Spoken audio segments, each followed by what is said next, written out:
नमस्कार मित्रांनो, जर तुम्ही येत्या काळात सोने किंवा चांदी खरेदी करण्याचा विचार करत असाल किंवा तुम्ही आधीच सोन्यामध्ये गुंतवणूक केली असेल तर हा व्हिडिओ तुमच्यासाठी अत्यंत महत्त्वाचा आहे. कारण जागतिक बाजारातून आणि जगातील सर्वात मोठ्या बँकांपैकी एक असलेल्या बँक ऑफ अमेरिका कडून सोन्याच्या दराबाबत एक अत्यंत धक्कादायक रिपोर्ट समोर आला आहे. हा रिपोर्ट सोने खरेदी करणाऱ्यांसाठी एक मोठ्या इशाऱ्यासारखा आहे. आजच्या व्हिडिओमध्ये आपण पाहणार आहोत की अचानक सोन्याच्या दरात ही घसरण का होते, बँक ऑफ अमेरिकाने काय म्हटलंय आणि सर्वात महत्वाचं म्हणजे सामान्य गुंतवणूकदारांनी आता काय करायला हवं. व्हिडिओ शेवटपर्यंत नक्की पहा, कारण अर्धवट माहिती तुम्हाला मोठ्या नुकसानीत टाकू शकते. सर्वात आधी आपण जाणून घेऊया की सध्या बाजारात नक्की काय परिस्थिती आहे. 18 जुलै 2026 च्या ताज्या आकडेवारीनुसार भारतीय बाजारात सोन्याचे दर प्रति 10 ग्रॅम 1,41,641 वर आले आहेत. तर दुसरीकडे चांदीच्या दरात ही मोठी धडपड पाहायला मिळत आहे. चांदीचा भाव प्रति किलो 2,15,670 वर पोहोचला आहे. गेल्या काही महिन्यांच्या उच्चांकावरून बाजार लक्षणीयरित्या खाली आले आहेत. अनेक ग्राहकांना वाटत असेल की ही खरेदीची सुवर्ण संधी आहे, पण थांबा, कारण आंतरराष्ट्रीय बाजारातील चित्र काही वेगळंच सांगत आहे. आता समजून घेऊया या घसरणीमागचे मुख्य तांत्रिक कारण. आंतरराष्ट्रीय बाजार स्पॉट गोल्ड साठी $4,000 हा एक अत्यंत महत्वाचा आणि मानसशास्त्रीय दृष्ट्या मजबूत सपोर्ट लेवल मानला जात होता. जाणकारांच्या मते सोन्याचा भाव या पातळीच्या वर राहणं गरजेचं होतं, परंतु जागतिक घडामोडीमुळे सोन्याने हा एक महत्वाचा सपोर्ट तोडला आहे आणि आंतरराष्ट्रीय बाजारात सोने थेट 3,988 प्रति औंस वर घसरले आहे. जेव्हा एखादा मोठा सपोर्ट तुटतो तेव्हा बाजारात विक्रीचा दबाव आणखी वाढतो आणि नेमके हेच आता घडताना दिसत आहे. या परिस्थितीवर जगातील अग्रगण्य वित्तीय संस्था बँक ऑफ अमेरिकाच्या मुख्य विश्लेषकांनी एक सविस्तर अहवाल जाहीर केला आहे. त्यांच्या मते सोन्याच्या दरातील ही घसरण इथेच थांबणार नाही. विश्लेषकांचा अंदाज आहे की बाजारातील सध्याची परिस्थिती पाहता येत्या काळात आंतरराष्ट्रीय बाजारात सोने आणखी खाली घसरून 3,600 प्रति औंस पर्यंत जाऊ शकतं.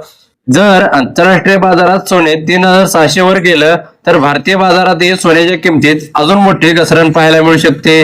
त्यामुळे सध्या घाईघाईने मोठी खरेदी करणं धोक्याचं ठरू शकतं, असा इशारा या रिपोर्टमध्ये देण्यात आला आहे.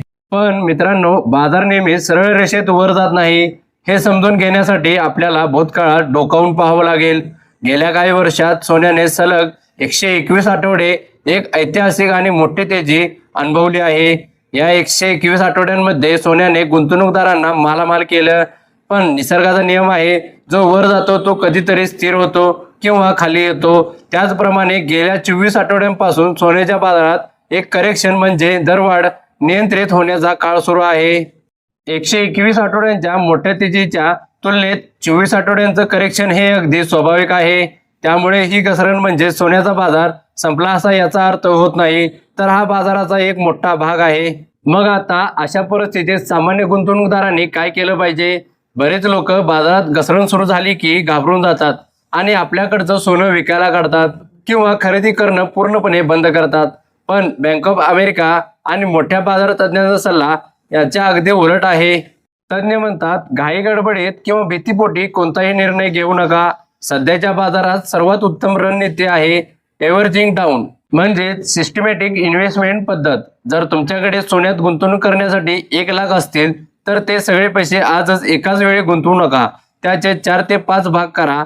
जसा जसा सोन्याचा भाव खाली येईल, उदाहरणार्थ $3,900, $3,800, $3,700 वर, तसे थोडी खरेदी करत राहा. यामुळेच तुमची सोन्याची सरासरी खरेदी किंमत कमी होईल आणि जेव्हा बाजारात पुन्हा वर येईल तेव्हा तुम्हाला प्रचंड नफा मिळेल. आता पाहूया बँक ऑफ अमेरिकेच्या भविष्यातील नेमका अंदाज काय आहे. या घसरणीमुळे बँकेने वर्ष 2026 साठी सोन्याचे सरासरी उद्दिष्ट ॲव्हरेज टार्गेट होतं त्यामध्ये थोडी कपात केली आहे. म्हणजे 2026च्या अखेरपर्यंत सोनं फार मोठी झेप घेणार नाही. परंतु दीर्घकालीन गुंतवणूकदारांसाठी एक अत्यंत गोड बातमी या रिपोर्टमध्ये आहे. बँक ऑफ अमेरिकेने वर्ष 2027 साठी सोन्याचे $6,000 प्रति औंसचे लक्ष्य कायम ठेवले आहे. होय, तुम्ही बरोबर ऐकलं, 6,000. याचा अर्थ असा की सध्याची घसरण ही तात्पुरती आहे आणि पुढील 1.5 ते 2 वर्षात सोनं आजच्या किमतीपेक्षा 1.5 पटीने वाढू शकतं. त्यामुळे मित्रांनो, बँक ऑफ अमेरिकेच्या या संपूर्ण रिपोर्टचा आणि विश्लेषकांचा अंदाज जर आपण सारांश काढला तर एक गोष्ट अगदी स्पष्ट होते, सध्या बाजारात जी घसरण सुरू आहे ते घाबरून जाण्यासाठी नसून हुशारीचे पाऊल उचलण्यासाठी आहे.